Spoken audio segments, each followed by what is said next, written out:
Welcome everyone to our episode 117 of our podcast. And today I have an honor guest, EvaEva. We are going to talk abundance mindset and high vibration. Thank you, Eva, for being here. So I'm going to introduce Eva. She is an empath, a persistent and hungry seeker of knowledge and enlightenment, and a ferociously talented creator, artist, singer, writer, and technologist. Her book, Finally Free, is the title is My Exodus from the Cover Malignant Narcissist Sociopath, was published on May 1st, 2023 and is an autobiographical book and inspirational book that you can find in all of the platforms where you look for books.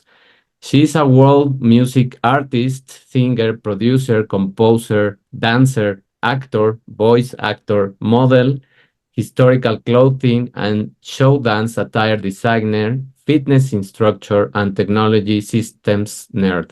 So, as you can see, she has a very broad spectrum of skills and abilities that she has acquired throughout her life. She's also classically trained in dance and music, played piano at age 7, violin at age 9, and flute soon thereafter, for which she was accepted to and studied at Juilliard, which is a very good, an amazing accomplishment, and performed as a student at Carnegie with Jean-Pierre Rampal. And she combines creativity with technology offerings, and she provides a unique and powerful feature called the Missed Call Text Back for businesses to capture missed revenue, and she offers that as an entry point to a comprehensive CRM with an even expanding suite of support features for small to mid-sized businesses. And thank you, Eva, sorry, for being here and for your amazing trajectory. So let's start with what is an abundance mindset for you? Thank you. I'm really honored that you asked me to do this. This is wonderful, and I love this opportunity and talking with you. So, abundance mindset is all about how I feel about what I desire, and how I feel and feeling my way to receiving the goals and receiving what I desire. So to be more specific, or to start with a phrase that came to me the other day, I do daily practice and daily study and daily work on my mindset and my emotional state, Mhm. because and within the context of the law of attraction. So I'm constantly practicing the law of attraction. And some people that have impacted me quite significantly are Esther and Jerry Hicks, who I know you know who they are. Yes. And Esther Hicks has a specifically wonderful gift where source energy speaks through her. And one of the things that they talk about is the art of allowing. So I have things that I desire, and there are things that I know deep down are right for me. And I have a deep and powerful desire for them.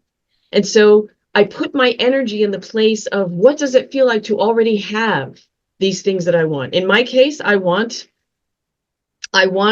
fabulous wealth. I want to be very, very, very wealthy.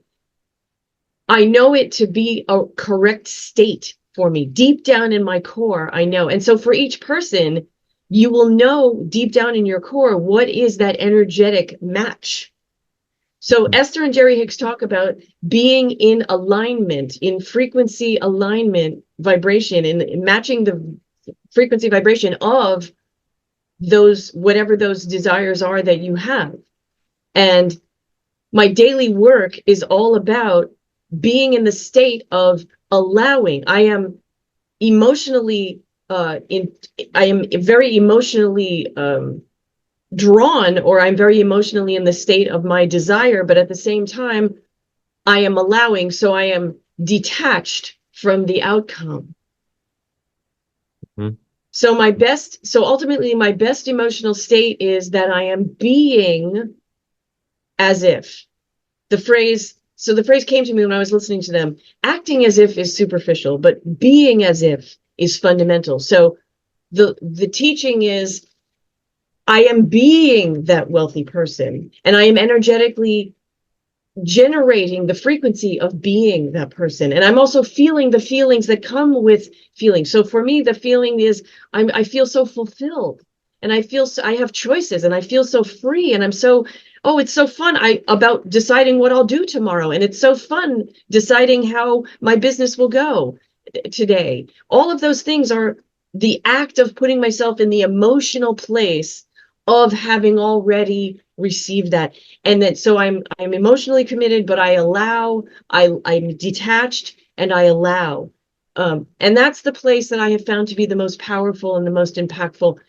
And I can't say enough about when Esther when Esther channels what they call Abraham.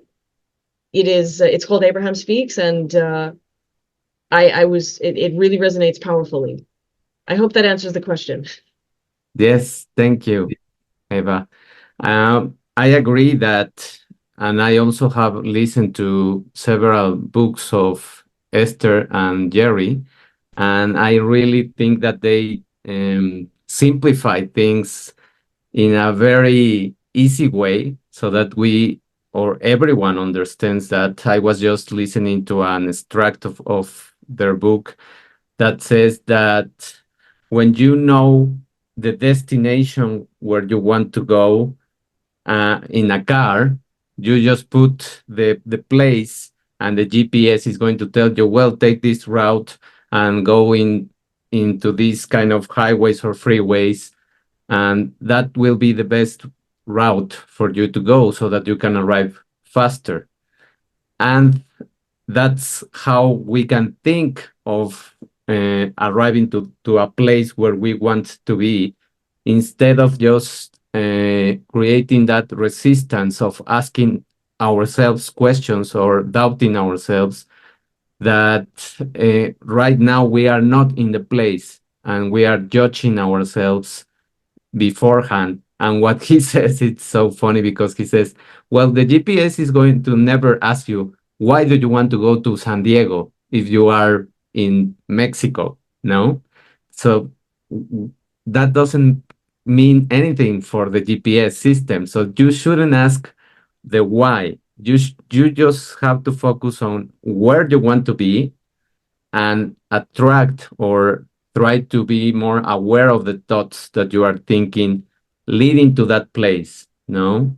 Not doubting yourself in terms of going back to the past or to the failures or to the things that probably we all have those kind of thoughts. So my next question would be, what do you do when you feel that you are in that place of judgment about Mm. yourself or doubt about yourself, and how do you cope with that? Yeah, that's a big one. Very important. I want to just go back to your first question for a moment, to the Yeah. comments you were making. Um, I think maybe what you, and pardon me if I'm overstepping, but I think what you meant to say is not that the why, but that the how. We don't need to know how we're getting there. We Yes, just yes, need to know the why. Like, I know why I know why it matches me, because it does. I'm not even asking, but some philosophy talks about how I don't need to know how it's getting done. I'm not worrying. I'm not spending time. I'm not spending any negative, I'm not using any negative energy or focusing any negative energy on, well, I don't know how it's getting done. I don't know how it can't get done because I don't know how it's getting done. And that's a very dangerous place to go. And yeah, what they talk about is, I don't have to worry about how. All I have to do is continuously focus on being there already and being in that state already. So no. I just wanted to add to that the why is really central to what drives us, but we don't have to worry about how necessarily right now, because how we can get tripped up by how, you know. And how is not Okay, our job? How is it's the not my job. universe work? Yes. Thank you, universe.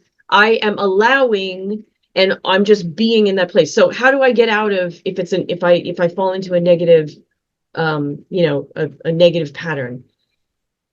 My first step is sometimes the negative pattern may be really powerful because I we all have, generally speaking, I think it's kind of a common experience that on some level we have very bad conditioning. Some Yeah. of us may have worse conditioning than others.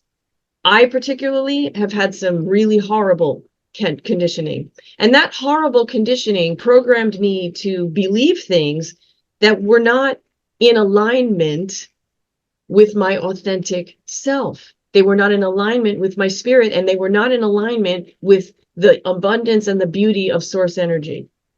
So sometimes, if the negative thoughts are really bad, Hmm. the first thing I have to do is I simply go back to, okay, I am detached. I'm putting myself back in a neutral emotional state. I am detached. I am detached. I am detached from outcomes. I am detached from everything. I accept all things. So I'll take a deep breath. I'll straighten up my back. I'll straighten up my posture. I might probably close my eyes, and I will kind of put my mind into no thought and focus on my breathing and just say, first of all, I accept all things. Whatever they are, I accept all things. So a practical example that happens on occasion, it happened yesterday, is that some really painful emotions will come up that have to do with fear, because my physical reality at this moment does not reflect the reality that I need to be. So, Hmm. or my spiritual reality, my real reality, right? My authentic reality that I know in my gut is my real reality. My physical reality doesn't happen to reflect that right now. So I'm not going to focus on it, but just to give an example so that people can sort of connect with this. My physical reality right now is I am under threat of losing my home. I'm under threat of losing all of my belongings, and I'm under threat of my utilities being shut off. It's a terrible set of circumstances that threaten. And that's all I'll say. I won't even say could happen, because that's allowing for something that does not serve me. So I Hmm. return to saying, okay, my physical reality is this, and all these emotions are coming up that are really painful, and they're mostly based in fear, right? Some of it's loneliness, can be loneliness as well, but a lot of it really, most of it sources from fear, which is probably the source of most negative emotions. You could trace back to fear. Hmm. So yesterday I had a moment where the emotions came up and I was crying. And so instead of giving a definition to those emotions, I said, and this is again from the guidance that I've been listening to, the wisdom I've been listening to and taking in from all of these people that talk about law of attraction is, okay, the emotions don't mean anything. They're just emotions. It's okay. So what I said was, okay, it's okay. It's okay to cry. It's okay for these emotions to happen. Thank you for sharing with me. Okay, emotions, you're here. I recognize that you're here. I acknowledge you, and I accept that you are happening, and and we have no definition. They don't mean anything. You're just existing. You have a right to exist. You're just happening, and okay. And so I just basically allowed, again, in the state of allowing, to simply say, I accept all things. All right, I allow you to exist. Okay, you're flowing, you're existing. Okay. And then return myself again to the same principle. Thank you, universe. I am allowing. Thank you, because I am allowing. And thank you so much, because I know I'm blessed. And I just keep saying that. And I know that in deep down, I feel myself authentically. It's right that I be in that emotional place. And Hmm. then the other thing is that, uh, acknowledging all of the little signals that the universe sends back when they send them back, and making a big deal of celebration and emotional, having a big emotional reaction to that, to basically signal back, because our interaction with the universe is in fact a feedback loop. When people say a person, when the statement is made, oh, a person attracted those bad things to happen, it's not because the person is a bad person. It is not a judgment. It is that unknowingly, by thinking about the pain and thinking about the negative things that have happened, or thinking about the fear, or thinking about the negative things that could happen, that sent a message to the universe, and then the universe sent it back. And Mm. this is a really important concept. It's not about being a bad person. It's just about unknowingly generating that energy. So, by contrast, make a big emotional deal about the little signals that come in. So, for example, in The Millionaire Mindset, another book that I recently read that I will go back and reviewing, one of the things he talks about is every time, if you find money on the ground, pick it up and make it like, oh, thank you, universe. That's so nice. Doesn't matter that it's a penny. It's the action of the money came to you unexpectedly. Make a big deal out of it. So I'm going to tell you, I'm going to witness and testify here that this has happened to me since I have been more and more and more energetically in this place of continuously, thank you, I'm accepting, I'm alive. I have had money come to me unexpectedly. Not a lot of money, but it has come. I had 7 different occurrences of this already. One happened today, again, unexpected money that came from my postings on TikTok. Mm. Never, totally never expected it. 2 days ago, I had an unexpected gift card come from a clothing seller online. A day before that, I had some other money come to me from some other place. Yeah. So I'm making a big deal about saying and reflecting and receiving and being grateful for, oh my gosh, you sent me that signal of that money. Thank you. You sent me that money. Thank you for that happening. And then by doing that, it continues to generate that more. So back to the original question, how do I get out? First, if I have to go into neutral, then I release everything, I release everything, I release everything. Okay, I'm in neutral. Okay, thank you, I accept all things. And then think about how great it feels to be already having those things that I need and desire. Mm. Nice. Thank you, Eva. And well, reflecting on what you said about trying to allow what we are feeling and how um, all those thoughts come into place. I was just speaking yesterday in one of the episodes that I do also about worrying, and worrying is also a place of fear, a place of negative loops. And what these authors were speaking, the Worry Free Mind is the book, is talking about trying to just first own the feeling, own that you are in that place, let it just pass, as you mentioned. So that's a place of allowing, and the thought and the emotion is going to flow because it's an energy that needs to find an outlet. So finding that outlet, you let it go, and you can reshift, refocus your thoughts into something positive. As you mentioned, trying to focus in the unexpected things that happen during these times, in spite of not being um, the big event that you are waiting for, but they are a glimpse or a cue that more Yes, is coming. And by being in gratitude about those things, by being in that state, you are in a state of abundance, and you are in a yes, state of allowing more to come. So yes. that for me reflects perfectly how we can switch those thoughts into a positive loop instead of the negative one. So now my Transmute. Yeah. question or my sideway would be to go to the to how. how was your conditioning, if you want to talk, or if we can go deep Yes. to that? How was your Yes. conditioning when you were a child? This is directly related to something else I wanted to add. So perfect. My conditioning was incredibly violent and destructive and damaging. And to the point about allowing, part of the process, and on YouTube I have been doing some videos about this daily exercise, this daily work. Hmm. Allowing is also allowing me to desire what I desire. That's another thing that Esther and Jerry Hicks talk about, which I just can't say enough about them. Um, I'm allowed to desire everything that I desire. It is my divine right. It is my authentic right to desire everything that I desire. And we are conditioned. No, no, no, you can't want that. No, no, no, you're not allowed to want that. No, no, no, no, no, you can't want that. And it's completely backward.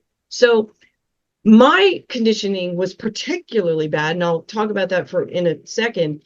But then even if you didn't have my horrible conditioning, society still has a whole other set of conditioning that it piles on to whatever was your specific conditioning in your own life. And that's stuff like the philosophy, the entire belief of lack, the belief that the universe is limited, the belief that there isn't enough wealth for everyone, that the belief that there's not enough. And that is utterly backward. It's backward. The universe is continuously expanding. We are meant to expand. So Hmm. even beyond my own personal conditioning, societal conditioning will tell us, well, you can't want all that, because if you have all that, then the next person next to you won't. You'll take away from the next person next to you, which is utterly absurd because it isn't true. It just isn't true. One person being fabulously wealthy does not take away from another person. Some people do. They are bad people and they do take away, but it's not the normal. It's just what we see a lot of focus on that, but that's actually not the normal state. The reality is that one person being wealthy does not in any way take away from another person being wealthy, because there's more than enough for everyone. And Hmm. this is a really, really important concept. And it's something that we have to really work on, because our conditioning is so powerful. Society's conditioning happened since the day we were born. We've been telling these things.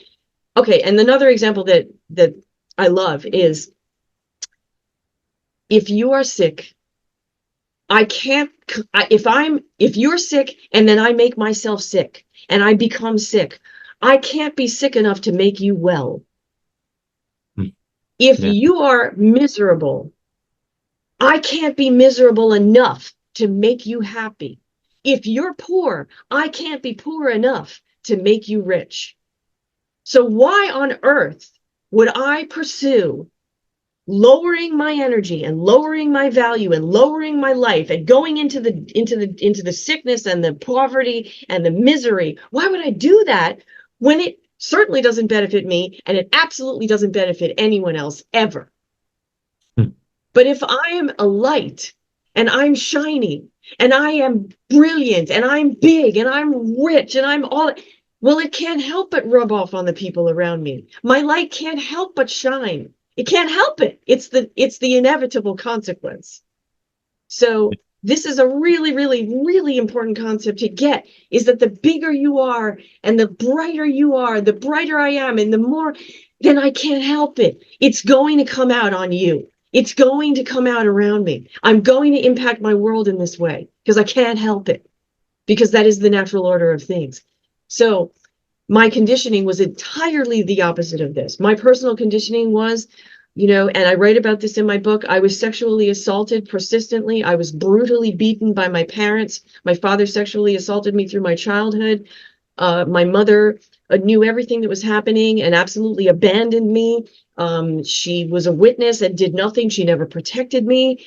And that abuse extended to other people and other family members. And then it extended out to other people who found me, because I was suffering. I was in this terrible, I had been conditioned into this misery. I had been conditioned into this terrible, terrible pain that had been done. These horrible things had been done to me, this horrible damage.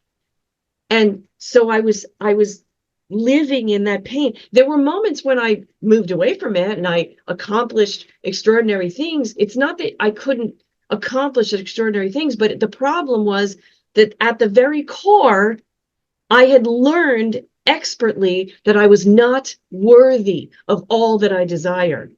I had deeply inculcated, I had been deeply conditioned to understand and believe and absolutely be convinced that deep down, I'm not worthy of all that I desire.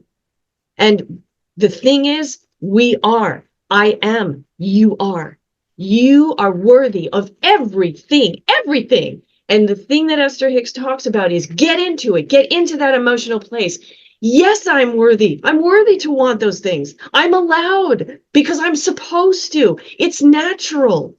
And when we get into that place of going, yes, that's natural. It feels right. I know it feels good. My inner compass is telling me it feels good. It's right. It feels good. Do what feels good. Be what feels good. And then it gets better because it gets better, because it gets better, because it gets better. It's the same principle. If it gets worse because it gets worse, because it gets worse, because it gets worse.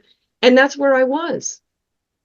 So in my book, I talk about it's really important to tell the truth. So I tell the truth, unvarnished. And for some people, it might be tough to read, and I understand that. But I start the book, I preface the book by saying, you don't have to read everything in the book. You can pick what you want. Not everything in the book is about what, I mean, everything in the book is about what happened, but not everything in the book is about the painful experiences. I intersperse other things from my life to give a little bit of a light, give light moments. But Mhm. the point of the book is to say, for those of you who need to hear another person's experience, I'm going to tell you, I am now emotionally free. I am truly emotionally free of those covert malignant narcissist sociopaths who conditioned me to believe that I was not worthy of love. I was absolutely, not only was I not worthy of love, I should never have been born.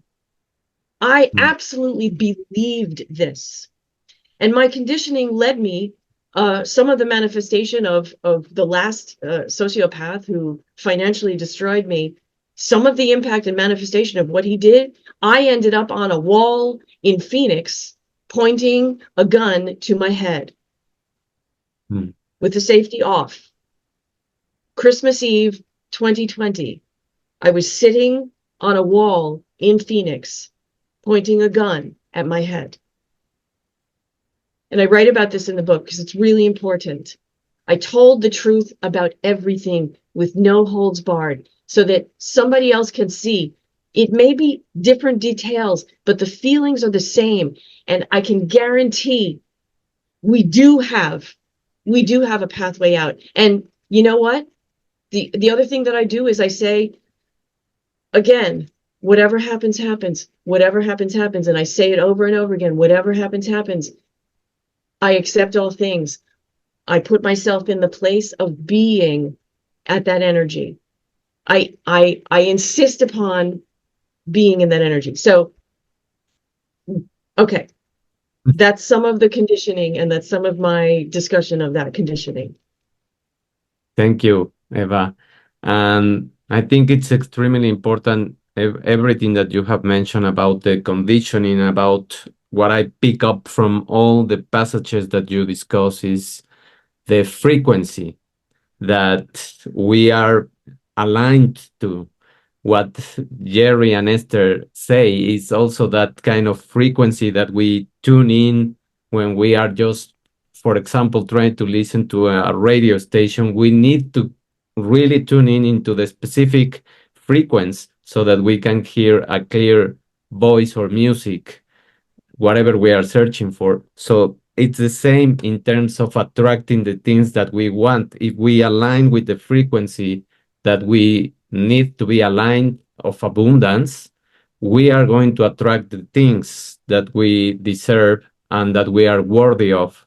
When we move out of that frequency, that's when we are misaligned, and that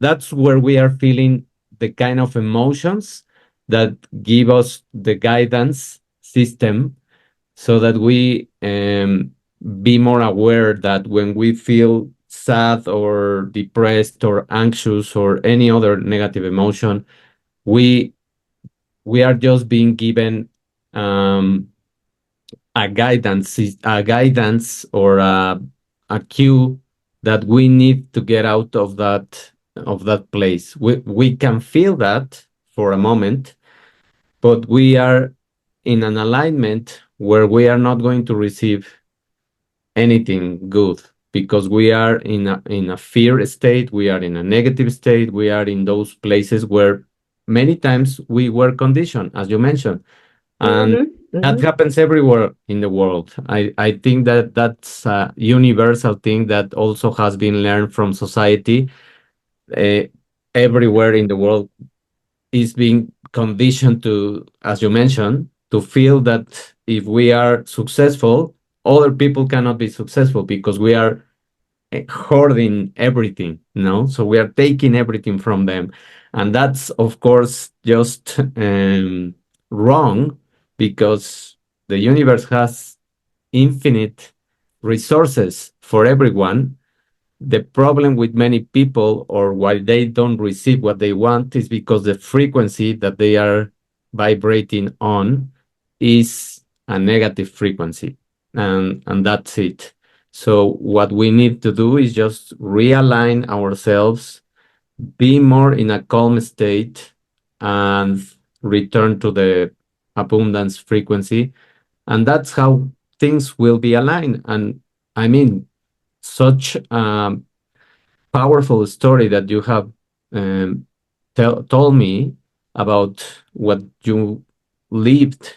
I cannot imagine any other tragic stories that can attest that when you are in a really, really low place, you can go up and align yourself and feel worthy again and start reconstructing your life.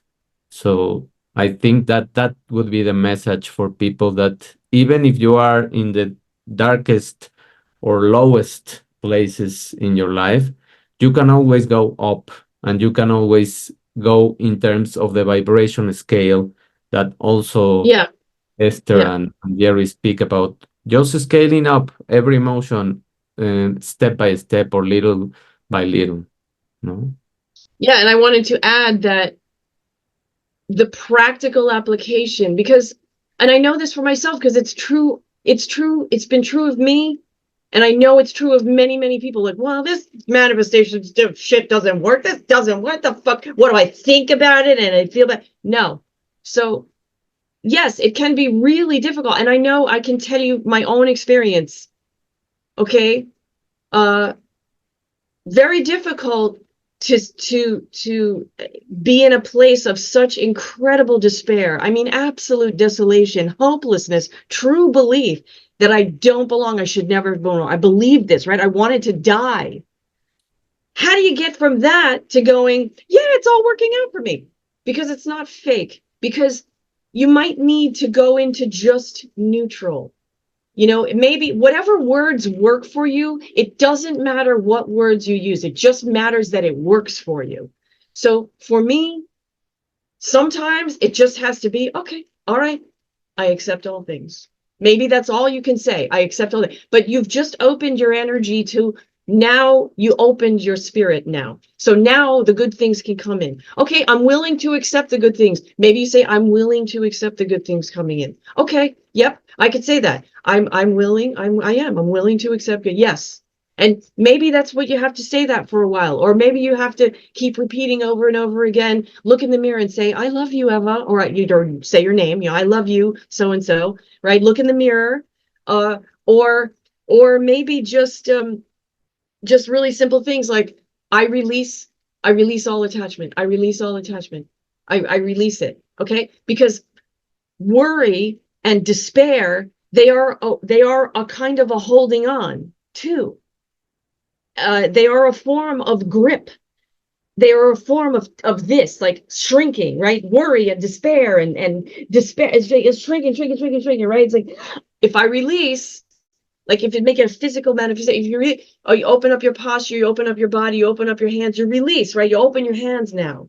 right? So you physically kind of go like, okay, I just release it all. I release it all. And to give another example of this, a couple of weeks ago, I had a really tough evening moment. I had a really tough time frame where I'd been going through my day and I've been doing my things, and um, I tell you, I the only way I can describe this is it literally felt as if a building had fallen on me. Really and truly. I once in my life previously, some years ago, I had had a panic attack. So I know what a panic attack feels like. It was very strange. I had never had anything like that before. They were telling me they thought I was having a heart attack. It was really bizarre. I never had that experience again. And then I had this thing a couple of weeks ago where it wasn't a panic attack, but it felt like literally a building had fallen on me. And I was so overcome. And I was like, okay, I give up. I give up. The all the emotion was this despair and the worry, like I'm going to lose my home, I'm going to lose my belongings, I'm going to lose everything. And I was like, you know what? This has reached absolute critical mass. This point has happened. This emotional thing has happened, and I can't do this anymore. I can't do this despair anymore. I just can't. I give up. I give up. I give up. So I started saying, all right, I'm not attached. I'm not attached. I'm not attached. I'm not attached. Or I should say I'm detached, right? Because the universe doesn't understand no, right? Okay. So I'm detached. I release. I'm detached. I release. I really, brush it all, right? Okay. So it's okay to say I give up too. It's okay. That's okay. Because again, it's kind of like this. It's like opening your hands, like opening your body and opening your energy. So that's a practical thing. And then the other thing that's a practical thing is laughter and smiling is contagious. Yes. If I'm with you and you're laughing and you keep laughing and you're just laughing, eventually I'm going to kind of not be able to help myself and I'm going to start laughing too. So I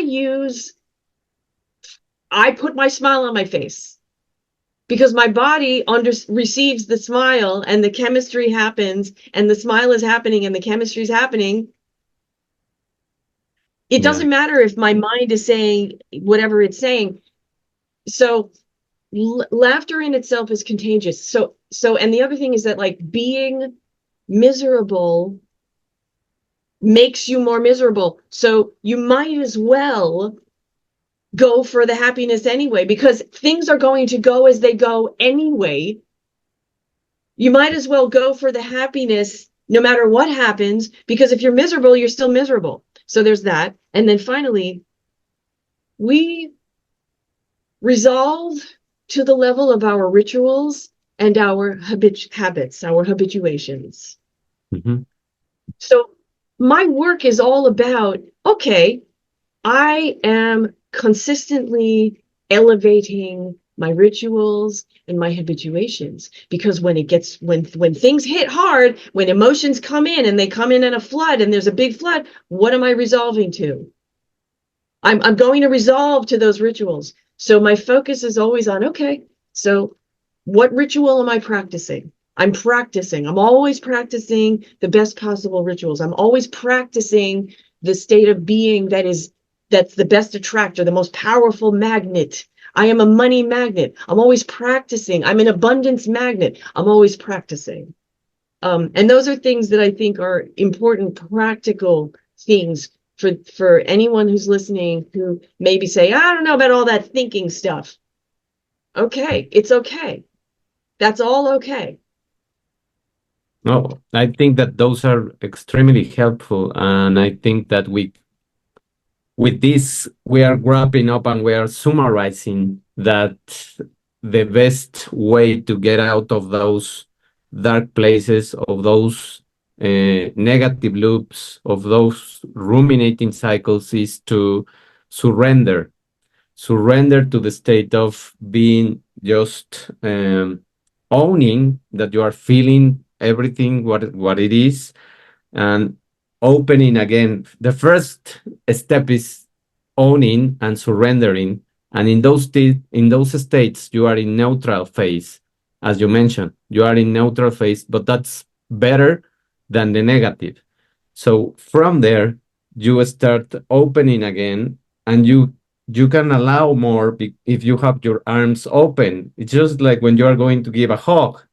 So when you are going to give a hug from someone or for someone, sorry, you open your arms, and because you are going to receive and then give also love, and that's what you can do with yourself. It's just opening your arms and even hug yourself, and that would change also the chemistry. And as you mentioned, laughter, I also look for things to laugh about, whatever it is that can make my mind go into happy places, or whatever it is of the habits or rituals that I have in place to change the chemistry inside of me. That's a shortcut of going into the next scale, or the next step of alignment. No, Yes. so Yeah. And I watch kitten videos, for example. ah, Lots and lots of kittens. I watch, well, right now, for example, I am watching a Spanish series in Netflix that is about alpha males. That is extremely funny, extremely funny. I really laugh about everything, because that's it's just a how would you say, a satirical way of depicting how the society is being sick about these gender issues. So they just mock about all of the things that are happening, and for me it's just a place of not thinking and just laughing about the things that are happening to the characters. And sometimes it's also um, going for a walk, or doing exercise, or meditating. So all of those things are for me the rituals that I follow to move into a better place, or Yeah. into a neutral phase. And also what I love to do when I feel that I'm in a negative loop is just writing everything, journaling, about the thing that is worrying me, or the thing that I just think that I cannot solve, or that is tragic, or whatever it is. And when I watch it in paper, I just see that many times we overreact, and we create more than what is happening. So that's just a segue to release your emotions, put them in paper, and just forget about the topic. It is there. I accept it. I surrender. That's it. And whatever I can do is just be peaceful. No. Yeah, because the emotions are perfectly okay to have. They just Hmm? need to be released. Yes. They as in the concept of flow, talking about how energy continuously is flowing, so let them flow. Let them flow. And they need a vehicle. They need to be released somehow. They need to flow somewhere. So writing is definitely a form of allowing that flow to occur, where also you get that. I suspect, I know for myself it's true. There's a part of that that's like, oh yeah, I got heard. Also, I wrote this stuff down and I got heard too. I may not have said it to another human being or somebody, but I wrote it. And so look, I got heard because look, it's there. It's like they have a right to they have a right to exist. And then and I release them. If they're not serving me, like, okay, you had a right to exist. I acknowledge you. Okay, you can move on now.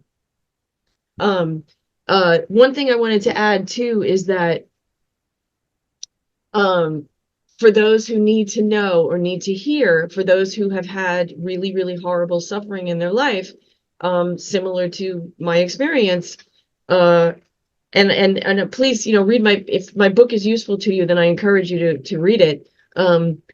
I had to escape from my parents. Things were so bad that I had to escape from them, and I had to escape with whatever I had on my back. Mm. How do you get, how do I, how am I dealing with this? Well, I really, here's another thing about being honest. Like, all emotions are okay. It's just what I do about them. My emotions don't mean any concrete result. They're just emotions. Mhm. So, I hate what my parents did. And, I hate them. Like, I hate who they were. They were horrible people. But okay, I don't have to stay there. And I don't have to put any more into it other than, all right, fine. Yep. And I'm willing to allow, or I'm willing to just, like, okay, that's over there, or that exists. Okay, that exists.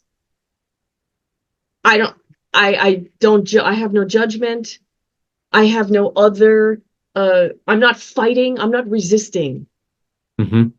The concept of non-judgment and non-resistance, or allowing, right? It's the same thing. These are all incredibly liberating places to go, and it's easier to go to a place of non-resistance or allowing or neutral than it might be. But they're incredibly practical and useful. So for anyone who might need to hear it, it is, even in the most horrific circumstances, it really is possible to be in that light energy. Thank you. Thank you, Eva, for all this talk about abundance, high vibrations, and your trajectory and everything that also happened and has happened to many of us in terms of the conditioning that we have. And well, one last comment that I just want to add is also the about the energy. Energy is just that emotion is that energy that needs to find that highway to escape, to move, to change of form, which is a universal law also. All the energy is just change in state, and it has to be changed in state. And it will be changed when you go to your rituals of healing yourself, of shifting yourself from a negative place to a positive side. And I think that with all that we have talked, we are going to help a lot of people that probably also have this kind of background or that have any other problems, and just to tell them that we are all this together and we are all contributing to the field of energy if we switch also to the positive side instead of being hacked by the news, by the media, and by the toxicity that is outside. So the more you can step away from that, the easier it's going to be for you and for every one of us. Thank you, Eva. And finally, where can people find you? In what platform would be best for people to find you? I'm all over the place, but three top main areas. One, relevant to our talk today, my YouTube channel, which is EvaEva Music on YouTube. I have been posting pieces of my mindfulness work on a daily basis. I don't post every single day, but I have posted some videos and I will continue to do so. YouTube also has other videos of my work, in my creative work, dance, other forms of performance, singing. Second, my if you're interested in reading my book, my website book is finally freeevaeva.com, which I know David will post the link to Yes. make it easy so you can click it. And thirdly, for the technology work that I'm offering, for the technology offering that I'm put out there, because one of the areas that I'm working on very intensely now is getting funding for my business. And all of this money mindset work is directly relevant. And it's a direct correlation to, I can't afford to not do all of this work, energy work, mindset work, state work. My future cannot afford me to be miserable. That's another thing. Yes. So, in the technology space, you could find me on LinkedIn, which is just linkedin.com/Eva Coppola. And that's my technology LinkedIn page. Thank you. Thank you, Eva. Thank you, everyone, for listening and for being here with us. Of course, we encourage your questions, your suggestions about any other topics that you want me to discuss, and of course, any guest that you want me to have in the podcast. Thank you. Have a wonderful day, and we will listen to each other in our next episode. Thank you, Eva.